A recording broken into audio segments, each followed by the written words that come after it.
रूहानी उड़ान के लिए आज हम आपको पंख दे रहे हैं खुशियों के।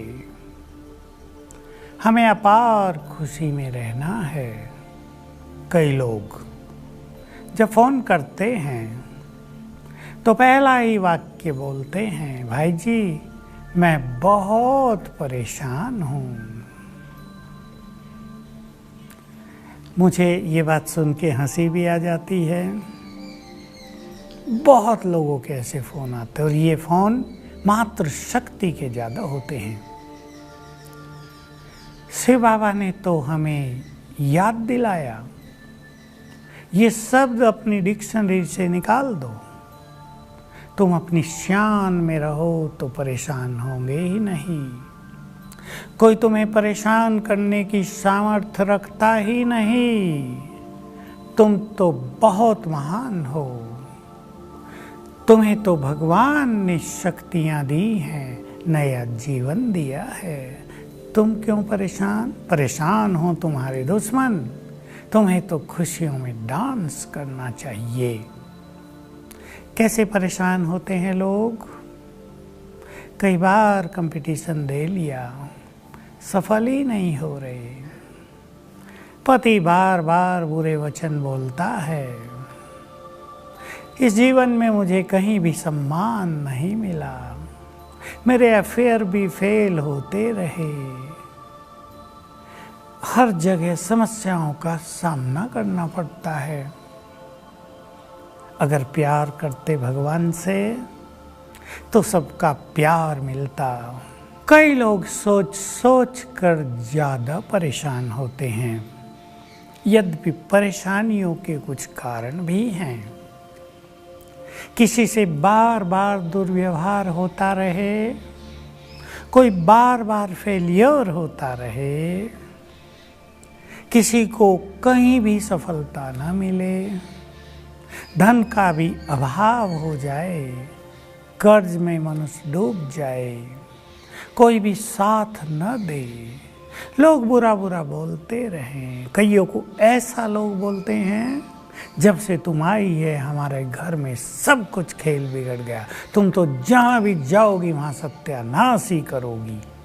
ये बात सुन के निश्चित रूप से कोई भी मनुष्य दुखी हो ही जाएगा, परेशान हो ही जाएगा। ऐसे माहौल में खुशी में रहना ये एक बहुत बड़ा चैलेंज है। हम ईश्वरीय मार्ग पर चलें, उन बातों को याद करें, प्रैक्टिकल जीवन में धारण करें, उनको अभ्यास में लाएं जो शिव बाबा ने हमें दी हैं।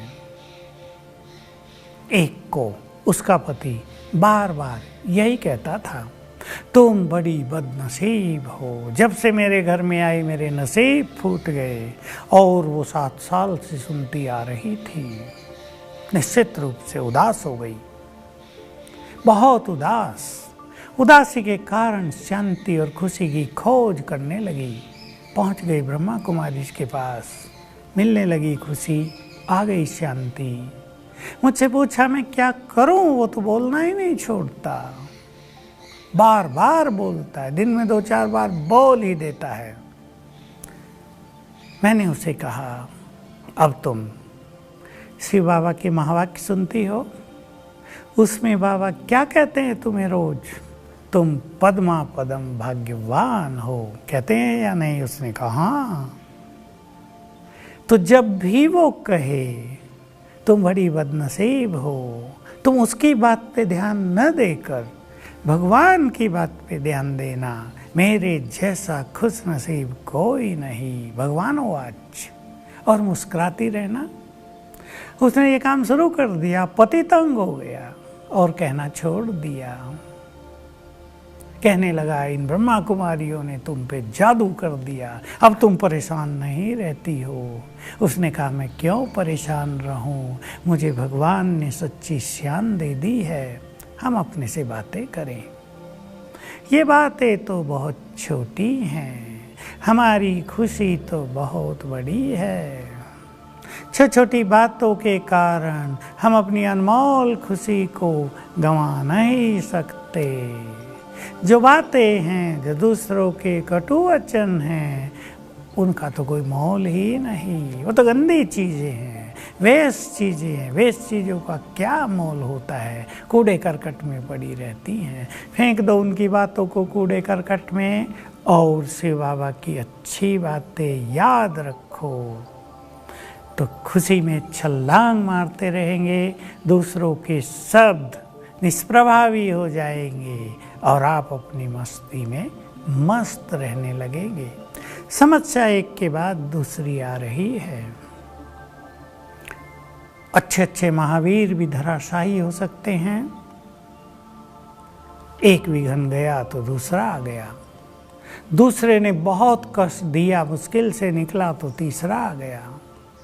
वो गया था तो कोई भयानक बीमारी आ गई, मनुष्य परेशान हो जाता है। कई लोग आते हैं जो यही बात कहते हैं, हमें अपने से बातें करनी चाहिए। पाप कर्मों का ये परिणाम है। हमसे कुछ ज़्यादा गलतियां हो गई हैं पूर्व जन्मों में, जिसका हमें पता नहीं था।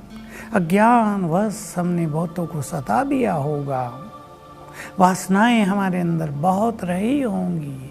हमारा विकर्मों का खाता अति जटिल हो गया, जिसके कारण एक के बाद दूसरा विघन समस्याएं हमारे सामने आ रही हैं। अब हम पुण्य करते हैं, अब हम पुण्यों का खाता बढ़ाएंगे, अब हम सबको सुख देंगे, अब हम इन मनोविकारों को टच भी नहीं करेंगे। हम भगवान की पुण्य आत्माएं हैं। चिंतन करें, चित्त शांत होने लगेगा, और चित्त शांत होते ही समस्याएं भी शांत होने लगेंगी। बहुत सुंदर ये फॉर्मूला, सभी याद रखेंगे। अपने से बात करें, मुझे तो श्रेष्ठ स्वमान में अर्थात शान में रहना है। भगवान ने मेरी शान बढ़ा दी है बच्चे। तो मंदिरों में पूजने वाले इष्ट देव देवियाँ हो, क्या इष्ट देवियाँ कभी परेशान होती हैं? उसने हमारा स्वमान बढ़ा दिया है बच्चे। तुम तो सभी की पालना करने वाले पूर्वज हो, बड़े हो। क्या बड़े लोग छोटी छोटी बातों से परेशान होते हैं? उसने हमारा स्वमान बढ़ा दिया है। तुम तो इस संसार में सबसे अधिक शक्तिशाली हो। क्या शक्तिशाली आत्माएं छोटी छोटी बातों से घबराती हैं? बात करें, विघ्न आए हैं टल जाएंगे। मैं स्वयं ही तो विघ्न विनाशक हूँ। यदि विघ्न विनाशक के सामने आए तो उनका क्या हाल होगा? मच्छर आग के पास आए तो जलेंगे ही ना। विघ्न यदि मुझ विघ्न विनाशक के पास आए तो विघ्नों को तो नष्ट होना ही है। मैं विघ्न विनाशक बनकर इन सभी विघ्नों को नष्ट कर दूंगा, कर दूंगी। स्वयं से इस तरह की बातें करें, अपने को श्रेष्ठ शान में स्थित करते चलें, तो ये परेशानी शब्द हमारे जीवन से बाहर निकल जाएगा। अपने को संकल्प दे दें, कोई भी बात, कोई भी मनुष्य, कोई भी घटना मुझे परेशान नहीं कर सकती। मैं अपनी सभी परेशानियां से बाबा को अर्पित करके आनंदित रहूंगी। जब भगवान ने कह दिया तुम्हें परेशान होने की ज़रूरत नहीं, मैं बैठा हूँ ना, मैं तुम्हारे लिए सब कुछ करूँगा। मेरे हाथों में सौंप दो अपना सब कुछ, मैं सब कुछ स्वाहा कर देती हूँ। मैं आज से बहुत खुश रहूँगी, समस्याओं को खेल समझूंगी। अपने से बातें करें। जिन लोगों ने बड़े बड़े कार्य किए, क्या उन्हें समस्याओं का सामना नहीं करना पड़ा? क्या स्वामी विवेकानंद प्रसिद्ध होने से पहले कई समस्याओं से नहीं गुजरे? क्या वो भूखे नहीं रहे? क्या उन्होंने सूखी रोटी नहीं खाई? क्या उन्होंने लोगों के कमेंट्स नहीं सुने? अवश्य सुने। महात्मा गांधी जिसने बिगुल बजाया देश को स्वतंत्र कराने का, जिसने आह्वान किया तत्कालीन युवकों का, क्या उनको गालियाँ नहीं मिली? क्या उन पर डंडे नहीं बरसे? क्या उनकी निंदा नहीं हुई? होती है। मुझे भी इन सब को सहन करके आगे बढ़ते चलना है। मेरे साथ तो अब स्वयं भगवान है, उसने मेरा हाथ पकड़ लिया है। मेरे घर में तो अब स्वयं भगवान मेहमान बनकर आया है। मैं उसकी उपस्थिति फील करूं तो ये सभी परेशानियां भाग जाएंगी। मेरे सिर पर तो भगवान का हाथ है, मुझे डरने की क्या बात। मुझे कोई डरा नहीं सकता, मुझे कोई परेशान नहीं कर सकता। चैलेंज कर दो समस्याओं को और आप पाएंगे। जैसे ही आप उन्हें चैलेंज करेंगे, जैसे ही आप खुश रहने का दृढ़ संकल्प करेंगे, जैसे ही आप मास्टर सर्वशक्तिवान का अभ्यास करेंगे, ये सभी परिस्थितियां नष्ट होती जाएंगी। बहुतों के साथ हो चुका है, लाखों के साथ हो चुका है। दुखी, परेशान, बहुत नर्वस आत्माएं बाबा के पास आई, ब्रह्मा कुमार कुमारी बनी, राजयोग सीखा और कुछ ही दिनों में जीवन कमल खिलने लगा। परेशानियां धराशायी हो गई, जीवन एक नए राह पर चल पड़ा, सब कुछ ठीक ठाक हो गया। हमें संतुष्ट भी रहना है। मान लो धन का अभाव हो रहा है, कोई क्रिटिकल बीमारी आ गई, सीवियर बीमारी आ गई है, परेशानियां हो रही हैं, वो कुछ कर नहीं सकते जो करना चाहते हैं, कुछ चीज़ों को छोड़ दें। बहुत सुंदर चीज़ है ये, बहुत सुंदर धारणा है। उन कुछ चीज़ों को छोड़ दें जिनके बिना अब हमारा काम चल सकता है कुछ थोड़े समय के लिए। आपको बच्चों को पढ़ाना था ऐसे स्कूल में जहाँ 1 लाख फीस लगती है साल की, लेकिन अब आपके पास पैसे नहीं हैं। थोड़ा सा इस इच्छा को छोड़ दो, नहीं तो ये इच्छा आपको परेशान करेगी। मेरे पास तो 10,000 रुपये ही हैं, अभी 1 लाख कहाँ से लाऊं, 2 बच्चे हैं, 2 लाख चाहिए। इस इच्छा का त्याग करो। अगर बच्चे बुद्धिमान हैं तो गांव के स्कूल में पढ़ के भी चमकने लगेंगे, और अगर उनकी बुद्धि अच्छी नहीं है, वो बुरे संग में चले गए, वो बहुत प्रसिद्ध स्कूल में जाके भी बुद्धू के बुद्धू ही रह जाएंगे। हमने रोज़ देखा है। इसलिए कुछ इच्छाओं का त्याग। अगर समय विपरीत आ गया है, अगर बुरे दिन आ गए हैं, तो उन बुरे दिनों को आराम से पास करो, संघर्ष न बनाओ। जिन चीज़ों का त्याग करना पड़े कर दो।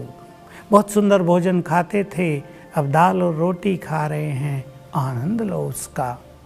बहुत सुंदर सुंदर कारें थी, अब नहीं हैं। अब एक्टिवा पे जा रहे हैं, लज्जा न करो, आनंद लो उसका। ये समय बीत जाएगा, फिर सुनहरे दिन आएंगे। तो अपने को परेशान कभी नहीं करना है। आओ हम सभी ईश्वरीय शान में जीना सीख लें। हम तो ईश्वरीय कुल के भांति हैं, हम तो गॉडली स्टूडेंट हैं, हम तो ऐसी पढ़ाई पढ़ रहे हैं जिससे हमें जन्म जन्म की स्वर्ग की रजाई मिलने वाली है। हम जैसा भाग्यवान तो कोई नहीं है, हमारा साथी स्वयं भगवान है। इस तरह का चिंतन करके अपने रॉयल शान में आ जाएं तो परेशानी आपसे घबरा कर दूर भाग जाएंगी। संकल्प कर लो, परेशानियाँ मुझे परेशान करके खुद परेशान होके दूर भाग जाएंगी। ऐसा संकल्प करके सुंदर अनुभव में खुशियों के पंख लेते हुए उड़ते रहो। ओम शांति।